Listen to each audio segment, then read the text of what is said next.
you're live. Thank you. Well, good morning and welcome to February's meeting of the Community and Cultural Investment Subcommittee. This subcommittee focuses on our city's efforts around sustainability and recycling, our neighborhoods, parks, arts, libraries, education, and Head Start and homelessness. I would like to call this meeting to order. Today's date is February 2nd, 2022, and the time is 10:01 a.m. So we would like to start today's meeting with call to the public. Are there any cards requesting to speak during the call to public today, Nick? Chairwoman, we do not have any requests to speak. Okay, perfect. Thank you. Next, we would move to approve the minutes of last month's subcommittee meeting. Is there a motion to approve the minutes from January 5th, 2022? So moved. Second.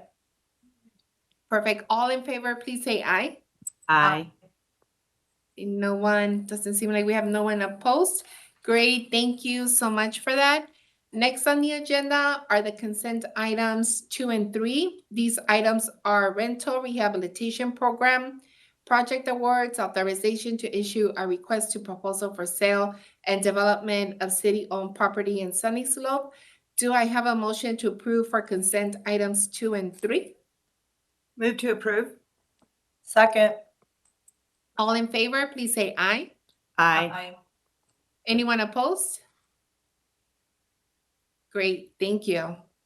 Next on the agenda are items for information only. These items are Head Start Birth to 5 monthly report, December 2021, update on the city's energy efficient program. Would any of my colleagues like to hear more information on any of these items? Great. Okay, so we will now move to items 6 and 7, which are information and discussion. We will begin with item 6 for an update on the city's heat responsive efforts. Good morning, Chair Guardado and members of the subcommittee. Dave Hondula here from the Office of Heat Response and Mitigation. Thanks so much for including us on the agenda this morning. I'm joined by Yvonne Pastor from Volunteer Programs and Scott Hall from Human Services. And we're here this morning to provide you with an update on the city's heat response efforts with a focus on last summer, 2021, and then to receive your guidance on priority directions as we accelerate our planning for 2022. To the best of my knowledge, we have not, as a city in the past, had a coordinated single heat response plan, and we have a team effort underway to create one. I'm very appreciative of contributions from many different departments and city leadership that are reflected in the agenda packet and in our presentation today. We are here before you with a sense of urgency around the need to improve our community-wide heat response efforts. As you can see on the slide here, heat-associated deaths have risen dramatically in the county over the past several years, with another unfortunate record set in summer 2021, more than 320 heat-associated deaths. Last year, the first heat-associated death was recorded on April 11th, which is just over 2 months away. So we are acting quickly to improve what we've been doing and implement new ideas. As you might recall from our October presentation at Policy, more than half of these cases are in the city of Phoenix, either to our residents or with a place of injury inside the city limits. Phoenix has the highest rate of heat-associated deaths of all municipalities in the county. Our county health department operates a world-class heat health surveillance system that gives us precise information about heat-associated deaths and illnesses that we have been using and will continue to use to guide our response efforts. Here are some of the major patterns in the county report from 2020. These numbers largely mirror what we see when we limit cases just to Phoenix. A typical case involves a man, often middle-aged, found outdoors, perhaps behind a building or fence, who's laying on a hot surface with no water nearby. Our first responders arrived at the scene quickly, but often it is too late. Subsequent investigation often finds that heat decedents are unsheltered and in many cases have indications of drug and/or alcohol use at the time of death. Now, this is not the narrative for all cases. Each has its own unique circumstances, context, and history, and as such, there is no singular solution. But it is clear from examining the records that our best opportunity to move the needle in terms of heat-associated deaths is by helping those unsheltered and battling substance abuse. I'd also like to acknowledge that heat-associated deaths are only a portion of the public health burden associated with extreme heat. And our county health system represents only one of the data streams available to us to help prioritize programs. Our fire department, for example, collects information about heat illness cases that they respond to through their electronic patient care reports. They responded to 640 such cases last year, and one of their hotspots for response beyond locations near the Human Services campus is our mountain preserves.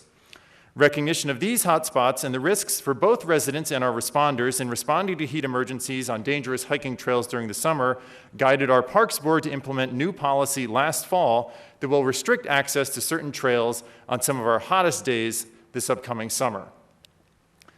Subcommittee members, your decision and the decision of the entire council to create the nation's first publicly funded Office of Heat Response and Mitigation last year was motivated in part by a need for more cross-departmental coordination on heat response, and we have been doing just that.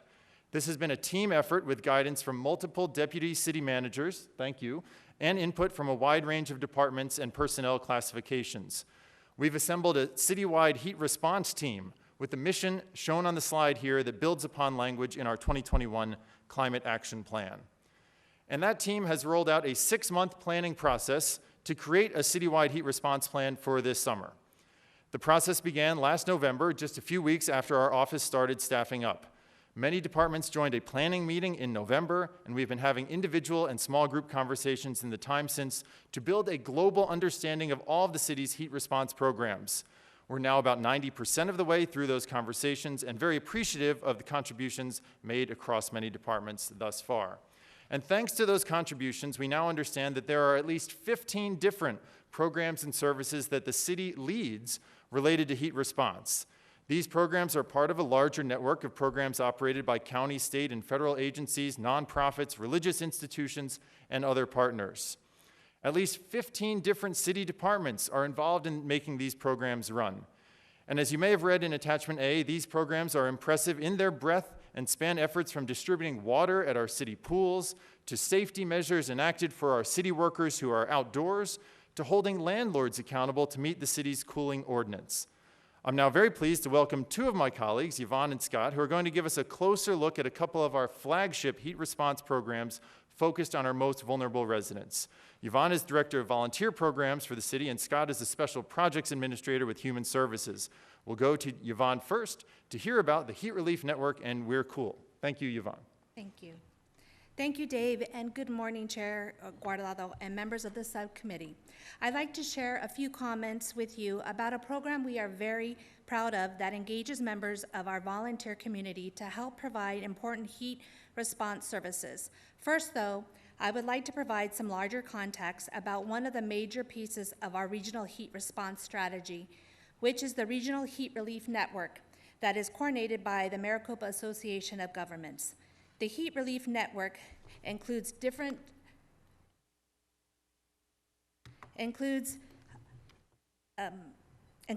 types of facilities that provide publicly accessible cooled space and or serve as a centralized location for collecting and distributing water bottle donations.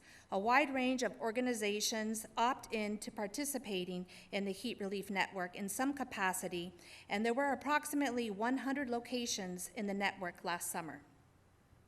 56 of the Heat Relief Network locations were within the boundaries of the City of Phoenix, and those included 16 operated cooling centers. Mostly are public libraries, 31 operated hydration stations, which included our libraries as well as our city pools.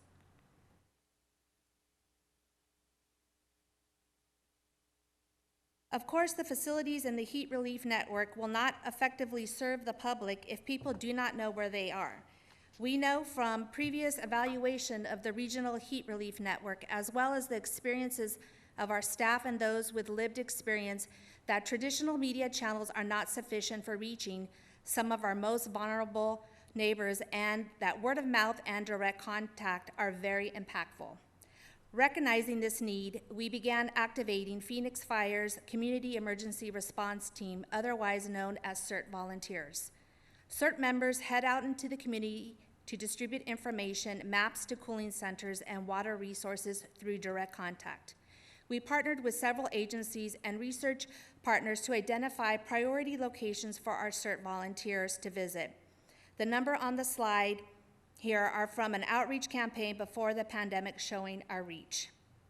We were very happy that after not being able to operate in summer 2020 because of the pandemic, we did find a way to activate the CERT volunteers in a safe manner again last summer, and had outreach efforts at transit stops, in locations with unsheltered individuals, and at select trailheads at city parks. Our volunteers have provided some critical feedback to help us further tailor and refine this program and our messaging for summer 2022. And planning efforts are already underway to continue and improve the service.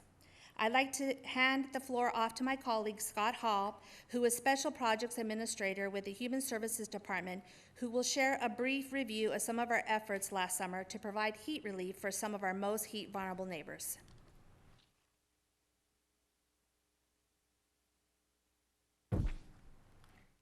Thank you, Yvonne, and Chair Guadardo, and members of the subcommittee. I appreciate the opportunity to present to you this morning. As both of my colleagues have noted, one of the geographic areas in our city with the highest rate of heat-associated deaths is in the neighborhood surrounding the Human Services campus. This is a challenge that staff are aware of and are working to mobilize additional resources. There are more than 20 agencies that are coordinating efforts at and near our Human Services campus to provide heat relief, and our Human Services Department at the city is among them.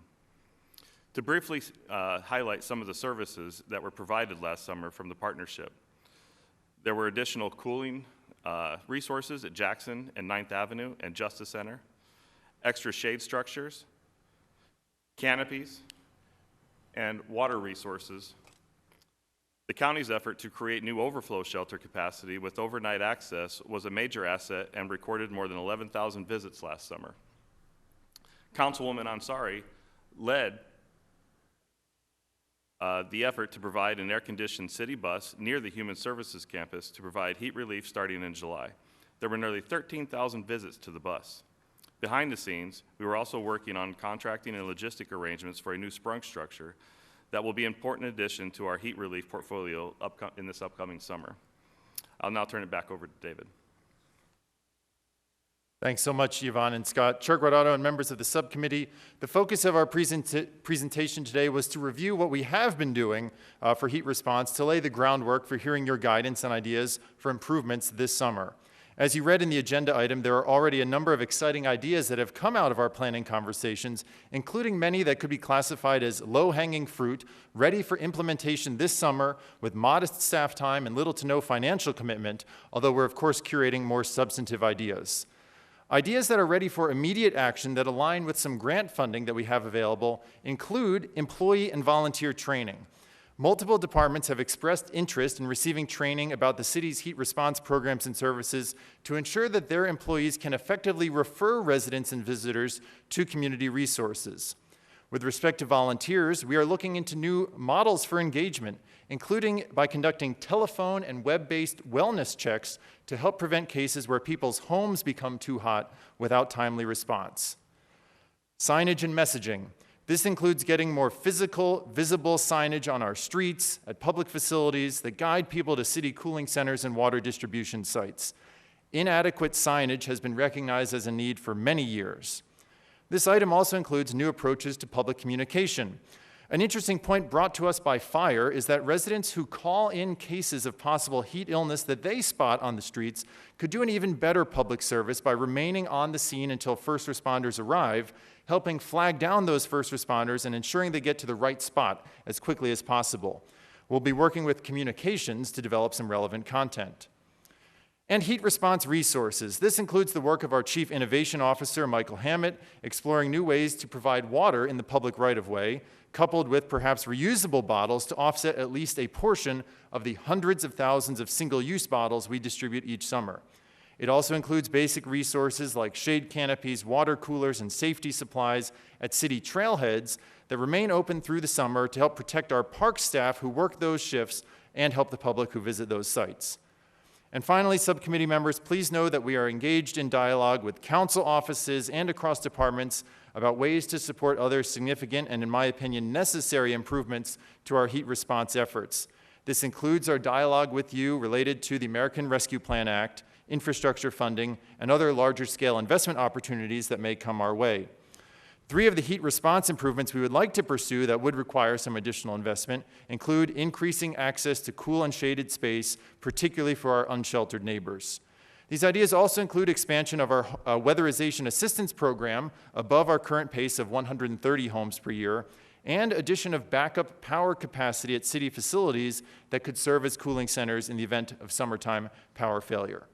With that, thank you so much for your time and attention, and we now look forward to hearing your guidance and answering your questions. Thank you. Yeah, thank you so much for that, David, and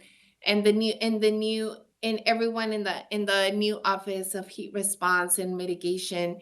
What we are trying to address heat in Phoenix is a new and innovative approach, and I appreciate all of your guys' hard work. David, I know that you asked us to think about groups in the community that you think are important to reach out to for input and support on our citywide plan. So I talked to my team, and there's a couple of suggestions that I think would be great for you and people that I think you might want to connect. One group that we're starting to work very closely with is Trees Matter, who are an incredible group of folks already doing the work to improve our shade tree canopy and have been working with my office on various projects for the area of Maryvale. That's one of the groups.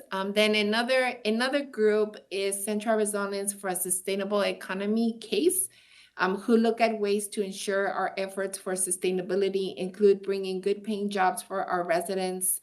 That's another group. And then there's the Firefighters Association that helped bring forward the issue of heat-related incidents at our city's hiking trails, as you mentioned earlier last year, and the Latino outreach group, Los Bomberos, that help educate the Spanish-speaking community around pool safety.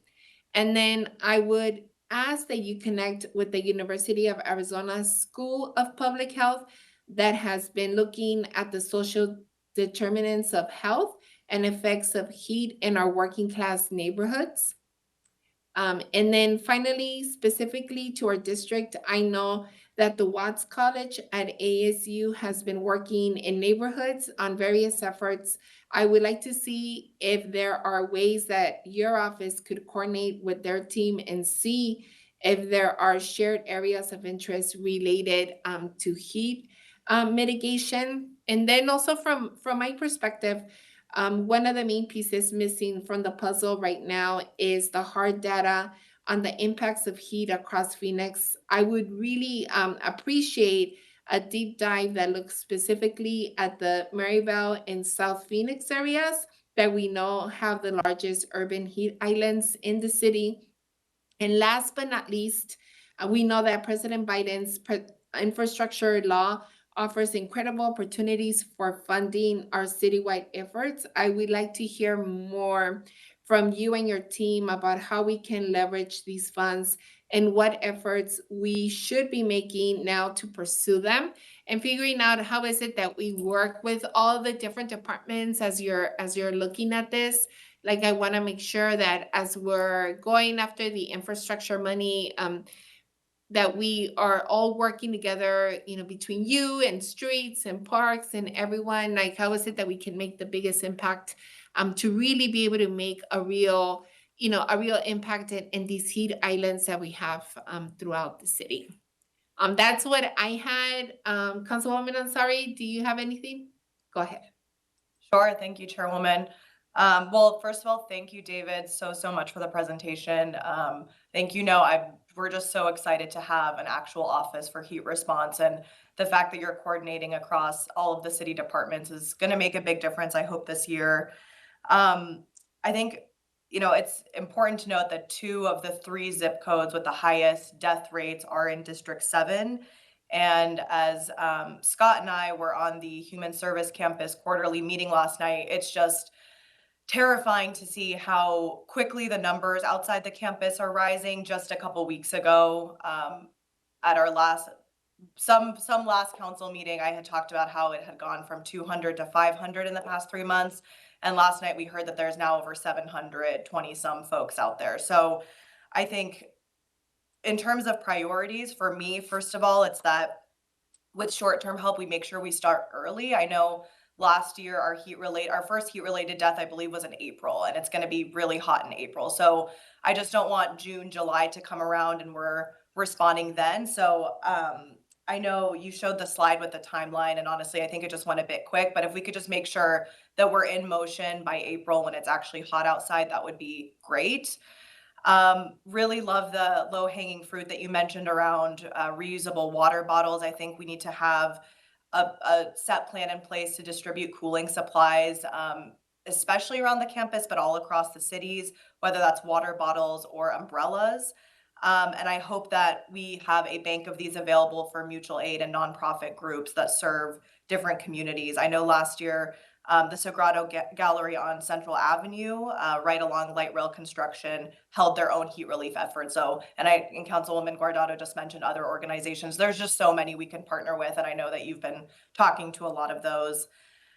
Scott mentioned the cooling bus. I know the cooling bus, was not without its kinks. I personally received criticism that it was not an electric bus, which of course, I more than anyone wish it was. But the reason why the cooling bus was so important was that it literally saved people's lives because they could just go sit in it and get relief from the 110-degree temperature and get free water. So I hope we can continue that if we can find a cleaner vehicle to use so that the exhaust doesn't affect people. That would be, of course, fantastic. But having that up early will be great. I think we got it up in July or August last year, and we ended up extending it through the end of September. And I remember not only were folks interviewed in articles in the Arizona Republic that talked about using the bus, but there was one day where myself, Councilman Guardado's team, and Councilman Garcia's team went out, and we actually talked to unsheltered folks who talked about the bus being useful as well. So look forward to hearing the plan around that.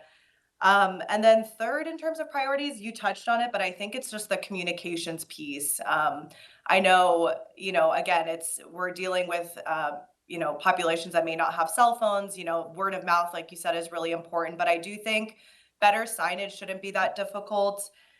Just speaking really frankly, I think it took way too long for us to get like some signs around the buses. And when we did get them, it was like an 8.5 by 11 Times New Roman type of sign. So it's just, I think we can do a lot better than that. And it's not very expensive to do so. So yeah, so that's some of the priorities. I just think, I think we just need to be putting everything we have behind this, and the cooling centers are going to be imperative. So I just really appreciate everything you've done. I know with Scott coming on board now too, that's a huge relief to all of us with his experience coming from the county and his personal lived experience on this issue area. So excited to work with you all. Thank you. Other comments or discussion or questions? Chairman, Yeah, Councilmember Garcia. thank you, and thank you so much for the work. I again want to echo and appreciate the early planning, and hopefully we get an early start this year. Some of the points I had was to make sure that we connect some of the areas, the heat zones that we've already identified, whether it's trees or whatever we're going to do long term, to make sure that any of the short-term efforts that we're doing are connected to those, and taking into account that the broader plan is to cool down, especially these parts of the city. When it comes to partners, I think a lot of the partners were mentioned. I think Chispa is another organization that we should work with. They've been attentive and obviously working on this issue.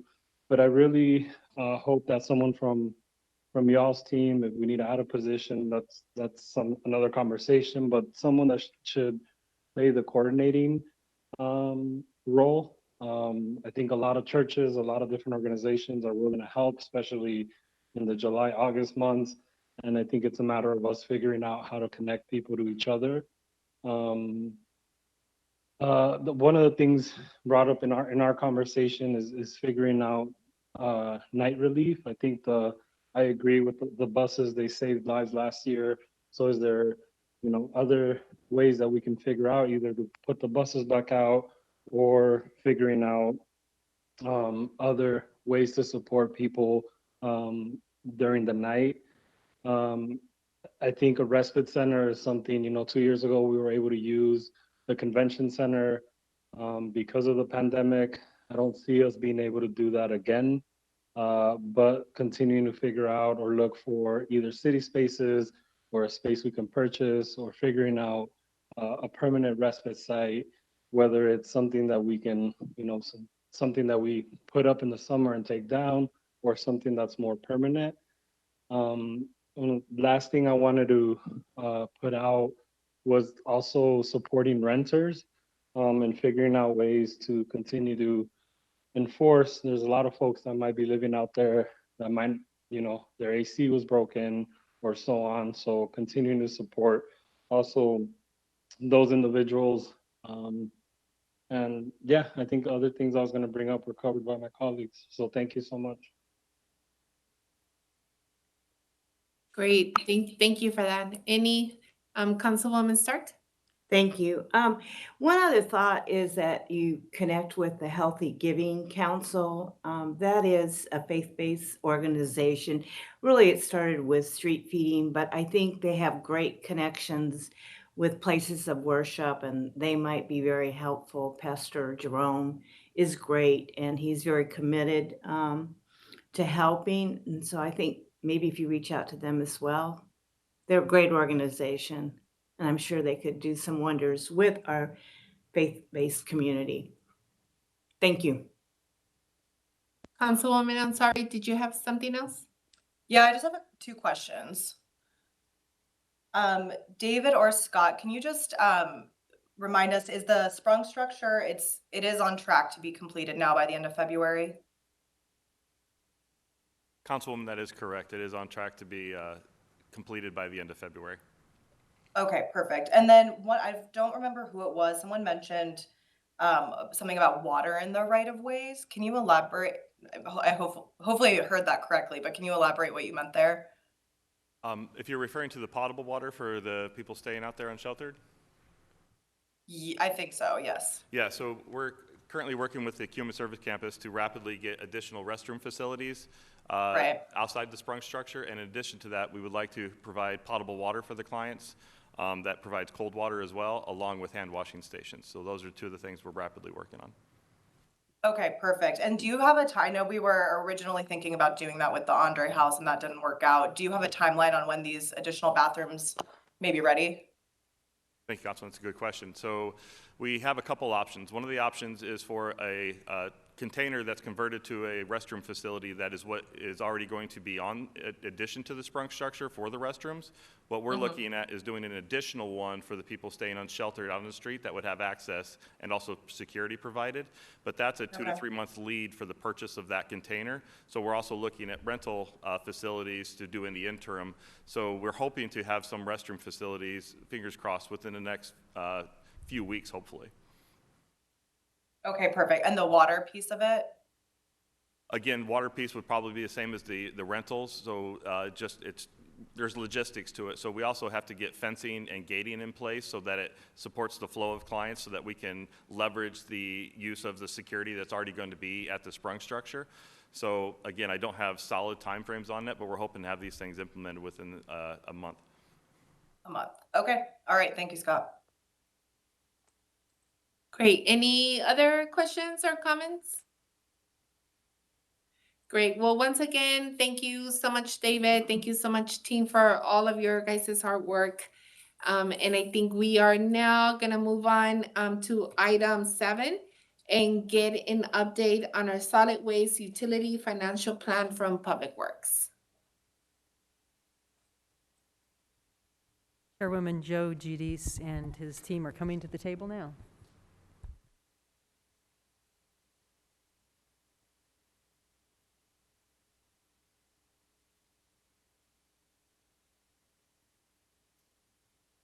Good morning, Chairwoman, members of the subcommittee.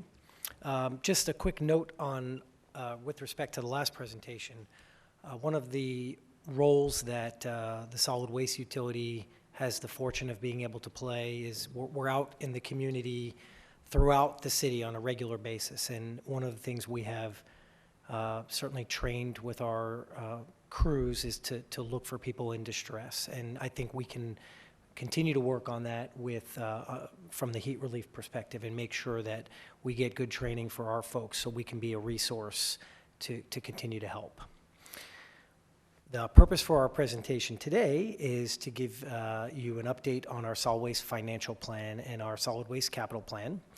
Joining me this morning is newly promoted Assistant Public Works Director Felipe Moreno, and he has the pleasure of leading our solid waste utility going forward. The solid waste utility is an enterprise utility, so we are dependent upon collecting rates and fees to cover the costs of service that the utility provides. In February of 2020, Mayor and Council took action on those fees, and those adjustments were done in such a way as to ensure that service delivery was uninterrupted, and it was done in a way that was consistent with the feedback that we received from the community, where they clearly indicated a preference to keep services as they were. And I'm happy to report that those changes that Mayor and Council implemented in February of 2020 position us to be strong in providing those services to the community and in a financially healthy position. The services that we provide with those resources include our weekly garbage collection and recycling collection, our very popular quarterly bulky waste collection program, and other services such as our newly revamped HHW collection program, composting, et cetera.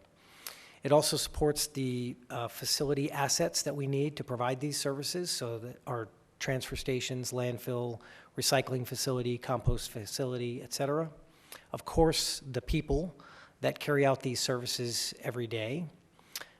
Important to us is we're a very transportation logistics business, so having a dependable and reliable fleet of trucks to perform our service is important. Making sure we have good debt service coverage and a healthy operating reserve to ensure we have financial resiliency, as well as ensuring we can continue to help float the city's bond ratings. Before we get into the numbers, I did want to just take a pause and reflect on the impacts of COVID-19 and other labor shortages, frankly, in the solid waste industry. You may have seen articles or read about or heard on the news. Other cities, either locally or nationally, have had negative impacts to service delivery. I am proud to report that here in Phoenix, we have not, knock on wood, have had any service disruptions. And I really want to take a pause and thank our amazing workforce. They are working extra hours each and every day to keep up on service delivery, and also to the folks that support them each and every day. So a real great credit to the workforce, because we've experienced increases in volumes of material with people working from home more regularly. And we have also seen continued growth in the city, and we have workforce challenges, right? So those folks have really shown up, and we're really proud of them for that.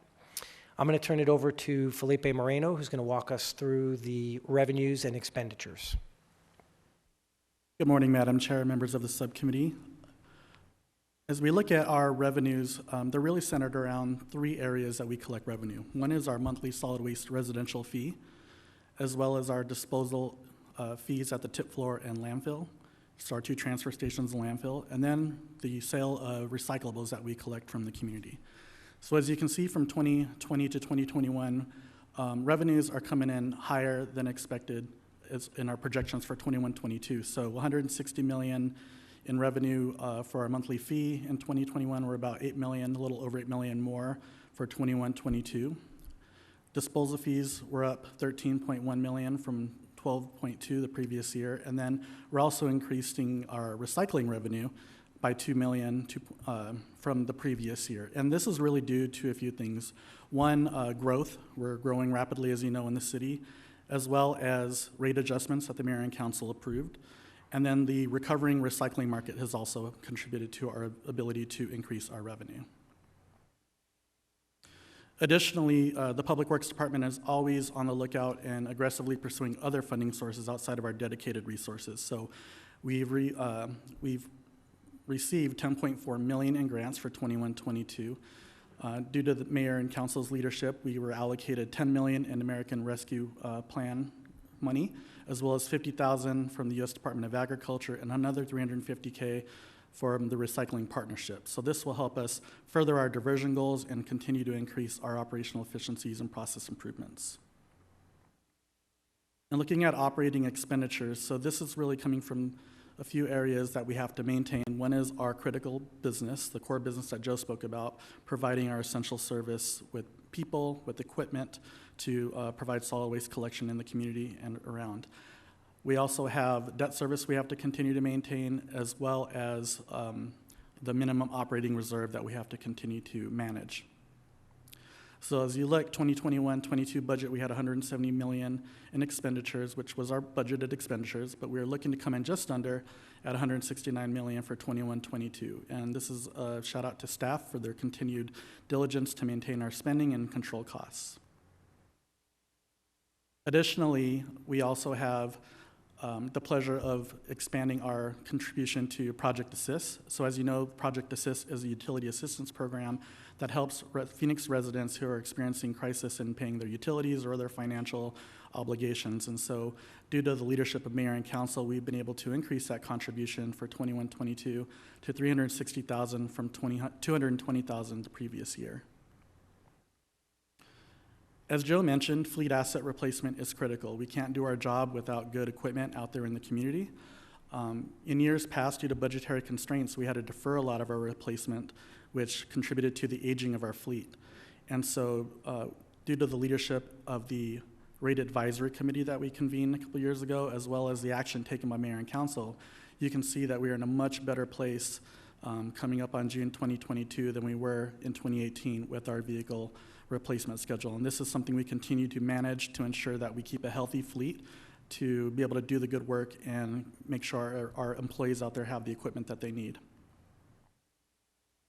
Moving on to CIP, we have a 5-year CIP program that's about $75 million.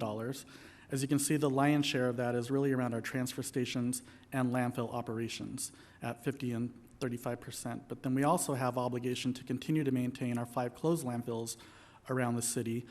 And that is critical because we have ongoing environmental regulations to ensure that we're protecting the environment and the surrounding communities. And then we have other ancillary capital improvement projects that we do, facility-related things, which make up the small percentage. In talking about those 2 areas that are the majority of our CIP, transfer station operations is a big one.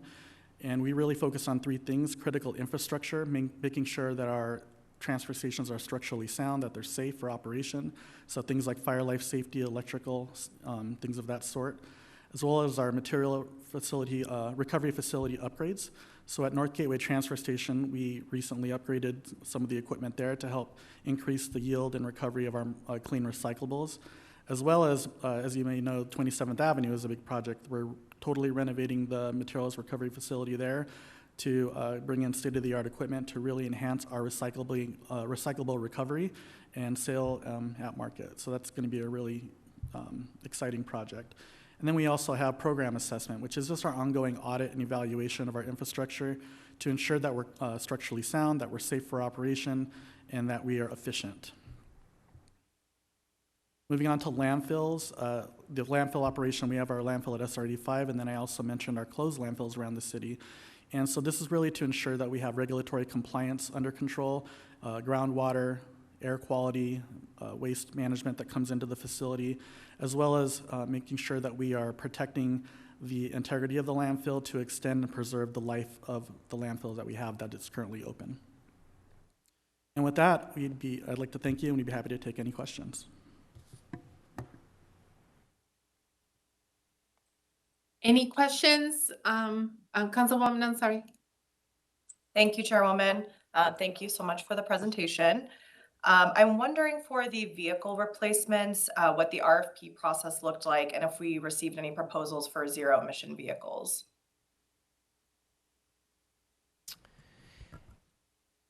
Chairwoman, Councilwoman Ansari, There aren't really any options for electric vehicle garbage trucks yet of the size that we typically use. However, we did apply for a grant with EPA's DARA program last year. We were unsuccessful.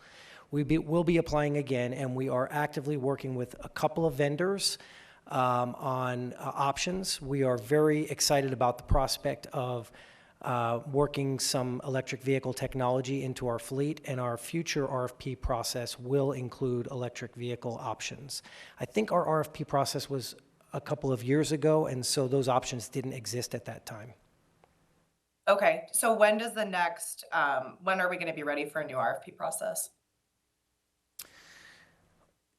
The contract, I think, probably currently has a couple of years on it for purchase. However, that does never stop us from pursuing other options. So we're actively engaged right now in looking for electric vehicle options that we can try out in our duty cycle.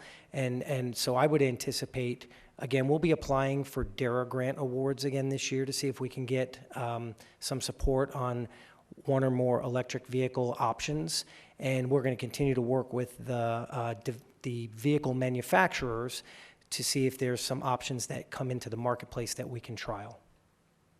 So I anticipate, I'm sorry. Go ahead. I was going to say, I would anticipate that we would have something in the fleet before that next RFP comes out, as long as there's something available in the marketplace.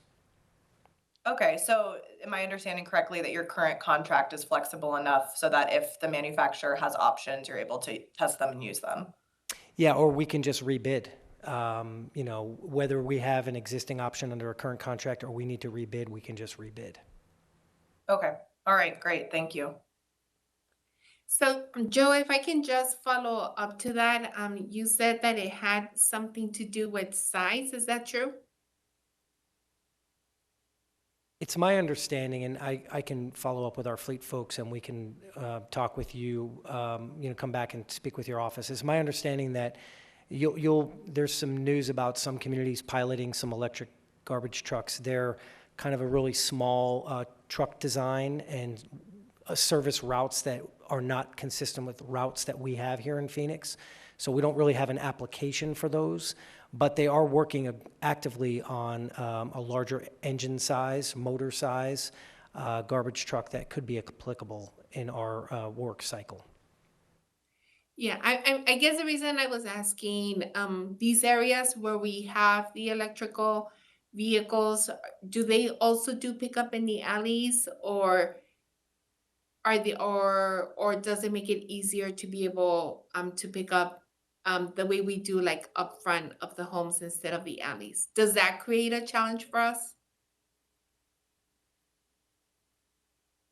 Chairwoman, the alleys certainly have their challenges for us in terms of the size of the alleys and you know, the constraints in moving through them. I don't know, though, from an electric vehicle perspective, whether that will be an issue or not. It will depend on design and whether it affects the turning radius of the vehicle to get in through the alleys, whether it affects the height of the vehicle, because we have to deal with low-hanging wires in the alleys. But we certainly have street work that we do. So if alleys are a limiting factor, at least in the onset stages of the electric vehicles that come into the marketplace, I think that we still have the opportunity to purchase vehicles and put them on strictly street work that we perform. So I don't think that's a limiting factor. Great. Well, I would still like for you guys to look into that, and then we should look at options. And obviously, like, I agree, as soon as we can move to electrical, I think it's something that we're trying to do as a city. So definitely, whichever way we can help or whatever we need to do, just let us know. What are some of the challenges that we might have to overcome to be able to do that, and see how we can be helpful to make that happen. Thank you. Anyone else? Questions, comments? Doesn't seem like it. Well, thank you so much for the presentation. And I think now we are going to move on and give another opportunity for the public to speak at today's meeting. Are there any folks that have joined us today that would like to speak on the call? Chairwoman, we do not.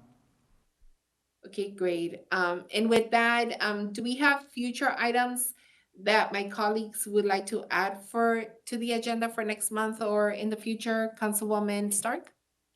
Thank you, and I'm not sure if we have a month to talk about that, but there was a House bill that was dropped, 2674, and there was a press conference held today by Representative Kaiser and Chavez. They are introducing what they call a bipartisan legislation to ensure that we have adequate housing supply and affordability.